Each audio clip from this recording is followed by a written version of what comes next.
It's time for this week's Here's How. And this week, here's how to make Emily Dridbit turn her back on God so that she won't be able to bother you in heaven. Keep inviting the local priests and vicars over to your house for parties whenever you have a gathering. Blast out hymns from the old stereo you inherited from your parents and all get pissed up on wine. If you keep doing this, she is bound to start seeing men of the cloth in a negative light. She might even try to confront some of them over her unpainted, unmatching fence panel that she tried to make you pay for. If you get them pissed enough, the holy men might be able to put in a word with the big guy about making sure she can't bother you in the afterlife. Develop a secret language using air horns. Only speak to whoever's in your house using them to make as much noise as possible, because she only needs to say the Lord's name once in vain in exasperation and she's fucked. When she gets the children christened and the priest asks the crowd, "If anyone here knows of any lawful reason as to why this child can't be baptised, speak now or forever hold your peace." You stand up and accuse her of witchcraft, citing all the blood rituals you think she's been performing and all the premarital sex she's conducted in order to birth half a rugby team's worth of children.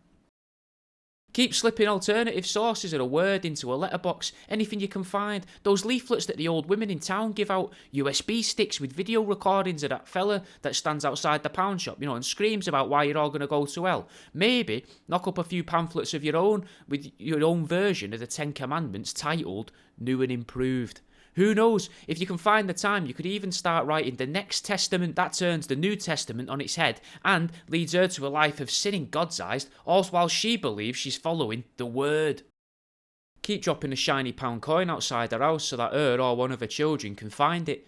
In the eyes of the law, that's theft, as she's taking something that isn't hers, and theft in the eye of the Lord is stealing. Then she's breaking one of the big 10. You could try and find various other sneaky ways to make her break the other 9. Take sexy photos of all your neighbours and distribute them in a calendar. You're looking to make Emily Dridbit get a wide on, so the sexier the better. Then she's coveting her neighbours' wives. Maybe you want to keep getting nice sparkly new things. How about you get a brand new car on a few credit cards and put a personalised plate on it that reads DR1D81T. Dridbit. She's bound to want that for herself. Then she's also coveting your goods and breaking another. You can't make her commit adultery because she clearly doesn't have a husband, but I bet you could pay her and her many, many children to say to an actress that you've paid to be your girlfriend, to say that you haven't been cheating on her with all the prostitutes that she keeps seeing coming out of your house. Of course, you then have to be shagging the brasses and all, meaning you'll have to be spending an awful lot of money on this because then she'd lie into her neighbours. But you don't want to get cheap ones either and catch something or, have them be inexperienced. But for eternal happiness and the knowledge that Emily Dridbit definitely can't be your neighbour in the afterlife, I bet you're willing to spend that extra bit of cash. Get a shady priest off Fiverr to consecrate and then a second shadier priest to deconsecrate a garden. That way, any blessings that she's accrued might get wiped or maybe she'll be cursed. Since the Catholic Church started to clean house, there are loads of priests out there looking for work and they'll probably jump at the chance to be able to work again. Keep giving her money. Just keep giving her coins, notes, make her the wealthiest woman in the avenue. Jesus said it's easier to get a camel through the eye of a needle than it is for a rich person to get into heaven. They say money isn't the key to happiness, but they also say you can't take it with you, and by giving away all of your money to Emily Dridbit whilst making her richer makes you much better than her and more likely to go to heaven than she is because you've done a good deed. Buy loads of microwaves and remove the doors and insert something into each of the door catches so that it's still going to emit the radiation into the box. Then what you're going to do is you're going to stack them all up like those stick figure box toys that you'd see on the telly in the early noughties, except instead of stick men going to visit each other and messing around on the screens, you're forcing dangerous waves of cancer into her child's bedroom wall. If the kid gets ill, she's going to start to wonder how God could do this to a little kid. Maybe not good for you karmically, but luckily that isn't something you believe in, so you won't be affected.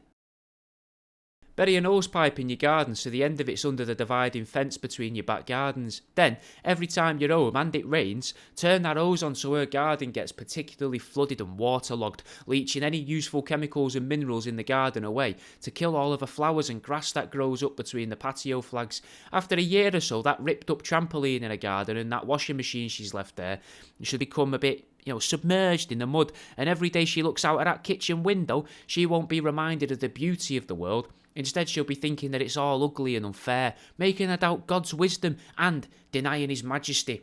This will mean that he isn't held in a high regard by her, and he's going to be less likely to tell St. Peter to let her in. Maybe next time you're in church, you swap out the hymn sheets. Something a bit more poppy. Songs that you've switched the words to, so that whilst you're in the Lord's house, you can hear some of Emily Dridbit's Dirty Laundry. Maybe you want to reword that Bruce Springsteen I'm on fire song. My neighbour Em's drawing pentagrams, lighting 60 candles in her home, I think. She's contacting a new plane, trying to reach the Demon King. Cutting chickens' heads off in her back bedroom, teaching her kids about pagan runes, salt rings, sacrifices and things mortals shouldn't understand. And then the organ player gets a little solo, you see, and she gets to feel involved. Maybe something a bit like Emily's hosting orgies with people off the block. 20 people wearing dog masks, everyone's renouncing God. There's a guy called Dave, they call the under crunk. I don't know what that could mean, but he dresses like a couch. That Paramore song. And that's the end of this week's Here's How.